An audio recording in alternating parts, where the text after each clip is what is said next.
How do you balance your life with, half the traveling, the TV, all that stuff? Like, how does that all work out for you? Well, like I said, I'm divorced. I didn't do a Ah, good job. okay, I didn't do a good job the first time. gotcha. I'm actually newly married. I have a great wife. I now have really tried to isolate my filming to summer, Okay. and I've learned to say no. And that's something as an entrepreneur is really difficult. Yeah. Like really difficult to say no.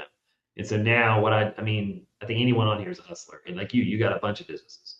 So I have to make sure everything I do it supports my two main businesses and my family. If it doesn't help my family or business number one or business number two, then I don't do it anymore. Like, and I've had to, me saying no is very new, right? That's what the Friday night date night is. I mean, there's no way around it. We do it every Friday night unless I'm on the road filming. I bring my wife and kids out on the road with me quite a bit, That's smart.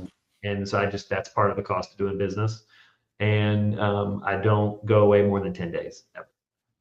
Now, I'm never. do they cover all your expenses and bringing your family with you? Because you're in a Nah, that's you're on in a me. much different position right now, so I would think it would be a lot different from you. Because Yeah, usually TV was. when people get on a show, you kind of like they own you and all. But Oh you yeah, being on Hoarders, getting out there, having a big name, going into Filthy Fortunes, I would think you would be able to throw around a lot more orders and start demand. No, not at all. no. The minute you become, they call that being talent. The minute you become talent, now there's just not a lot of TV getting Okay. reordered. I'm blessed that I'm able to have TV, and so like, I mean, I made much more on Hoarders. I'll say that. But I get to promote my brand. I get to bring my kids on there. I mean, honestly, man, I get to bring my kids on on the road all summer now. I mean, like half of my crew, I was doing a house this summer. I had 8 guys on the job. 3 of them are my sons. Wow. Like, man, I'm winning. Like that's rich, Yeah. to be with my boy, and they're learning from the guys that have been on the road with me. I mean, like we were in that 200. I'm gonna tell this story because this is the best story of my life from any hoard I've ever done.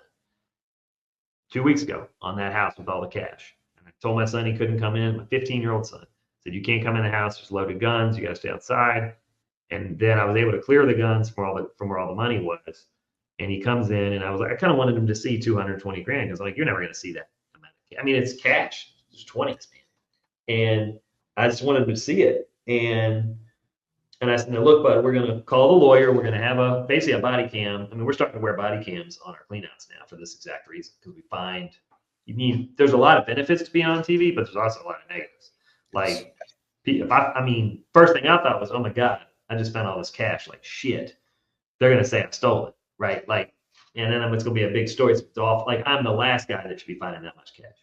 And so I turned on the body cam, put it on my son. I said, look, we're going to film each other touching this and counting it, and the lawyer's going to confirm it with us. And so the lawyer is on Zoom, and he's recording it. And then we're counting. And my son at lunch, he's like, well, why are we doing that? And I said, we don't want anyone to think that we're stealing it. We don't want anyone to think they can't trust us. And I said, we don't have pockets in our uniforms anymore. There's no pockets in our uniforms. We designed them that way so that you're not tempted to steal anything, right? And it lets the clients know we're thinking ahead of that. We don't want to do it. And my son goes, well, why would you steal it? I said, what do you mean? I said, buddy, this family didn't know the money was in there. I said, the wrong junk company would come in there and just pocket it. And he goes, but nobody would know. And I said, but nobody would know. And he goes, but you would know, Dad. He goes, I would know. I couldn't live with that. And I was like, okay, well, I'm fucking done. My son's good. Like, if Yeah. he knows he can't steal it because it would bother him, You did like, right. I did all right. Yep. I mean, because I'm like, this is a lot of money, y'all. Like, Yeah. I mean, like I was really proud of him, but it didn't even dawn on him to take it, right? And it just made me really happy. And our team is the same way. But like, you'll learn, like you'll see more publicity on that. You'll see that story all over the media in like 3 or 4 days, right? And I'll get $500,000 in business because I didn't steal the $200,000.